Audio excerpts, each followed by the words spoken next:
ग्रामीण चिकित्सकों से जुड़ी एक बड़ी खबर आपको बताने जा रहे हैं कि ग्रामीण चिकित्सकों का काम जो है अब सरकार करने जा रही है, इसलिए आपको घबराने की ज़रूरत नहीं है। ग्रामीण विकास विभाग के थ्रू और ग्रामीण स्वास्थ्य विभाग के थ्रू जो है ग्रामीण चिकित्सकों को सरकार संविदा कर्मी बनाएगी और उन्हें एक अच्छा खासा वेतन भी दे देगी। इसलिए मैं आपको बता रहा हूँ कि जो 4.5 लाख संविदा कर्मी हैं, उनमें हो सकता है कि ग्रामीण चिकित्सकों का भी नाम आ जाए, इसलिए कि 4.5 लाख संविदा कर्मी जो सरकार जिनको नियमित करने जा रही है, उसमें जो है कौन कौन से संविदा कर्मी शामिल हैं, इसका अभी कोई डेटा नहीं आया हुआ है। इसलिए सभी लोगों को अब घबराने की ज़रूरत नहीं है। 4.5 लाख संविदा कर्मी थोड़े नहीं होते हैं, कार्यरत कर्मचारी तो हैं, लेकिन 4.5 लाख संविदा कर्मियों में ग्रामीण चिकित्सक भी शामिल हो सकते हैं। ऐसा बिहार सरकार का कोई सूत्रों के हवाले से जो खबर आई है, उसमें यही बताया गया है कि ग्रामीण चिकित्सक जो गाँव-गाँव में ग्रामीण चिकित्सकों ने काम किया है, जो कोरोना काल में भी कोरोना वॉरियर्स के रूप में भी सरकार उन्हें इनाम भी दे चुकी है, तो वैसे ग्रामीण चिकित्सकों को जिनकी आय काफ़ी कम है,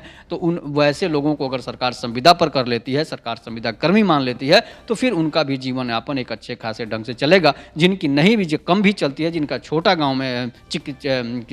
जो है क्लिनिक है, उनका भी जीवन यापन अच्छे से चलेगा। इसलिए सरकार अगर उन्हें 20,000 भी पेमेंट दे देती है, तो फिर उनका जीवन यापन चल सकता है। ऐसे तो कमाने वाले ग्रामीण चिकित्सक भी 1 लाख, 1.5 लाख, 5 लाख तक भी कमाते हैं, लेकिन कुछ ऐसे भी ग्रामीण चिकित्सक हैं जिनकी जानकारी काफ़ी है, लेकिन उनका छोटा गाँव में वो प्रैक्टिस करते हैं, छोटे गांव में क्लिनिक चलाते हैं, तो उनको जो समस्या उत्पन्न होती है कि छोटे गांव में कितने कमा सकते हैं आप, इसलिए बड़े गांव के लोग तो कमा लेते हैं, जो कोई भी हो झोला छाप डॉक्टर,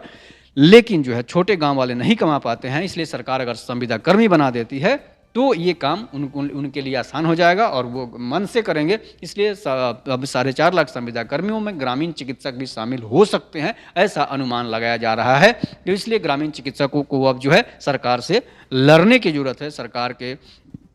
से टकराने की ज़रूरत है, तभी जाकर आपका काम हो सकता है। आपको जाकर उसमें पता करना है सामान्य प्रशासन विभाग में जो संविदा कर्मियों का लेखा जोखा जहाँ पर है, वहाँ पर अगर आप जाते हैं, वहाँ पर आप मिलते हैं, तो ये पता चल जाएगा कि इस ग्रामीण चिकित्सकों का संविदा कर्मी में शामिल सरकार ने किया है कि नहीं किया है। अगर नहीं किया है तो ग्रामीण चिकित्सक एक बड़ा आंदोलन खड़ा कर सकते हैं, तभी जाकर काम होगा, नहीं तो नहीं होगा। तब तक के लिए नमस्कार। जय हिंद, जय भारत, जय श्री राम। ग्रामीण चिकित्सकों से जुड़ी एक बड़ी खबर आपको बताने जा रहे हैं कि ग्रामीण चिकित्सकों का काम जो है अब सरकार करने जा रही है, इसलिए आपको घबराने की ज़रूरत नहीं है। ग्रामीण विकास विभाग के थ्रू और ग्रामीण स्वास्थ्य विभाग के थ्रू जो है ग्रामीण चिकित्सकों को सरकार संविदा कर्मी बनाएगी और उन्हें एक अच्छा खासा वेतन भी दे देगी। इसलिए मैं आपको बता रहा हूँ कि जो 4.5 लाख संविदा कर्मी हैं, उनमें हो सकता है कि ग्रामीण चिकित्सकों का भी नाम आ जाए, इसलिए कि 4.5 लाख संविदा कर्मी जो सरकार जिनको नियमित करने जा रही है, उसमें जो है कौन कौन से संविदा कर्मी शामिल हैं, इसका अभी कोई डेटा नहीं आया हुआ है। इसलिए सभी लोगों को अब घबराने की ज़रूरत नहीं है। 4.5 लाख संविदा कर्मी थोड़े नहीं होते हैं, कार्यरत कर्मचारी तो हैं, लेकिन 4.5 लाख संविदा कर्मियों में ग्रामीण चिकित्सक भी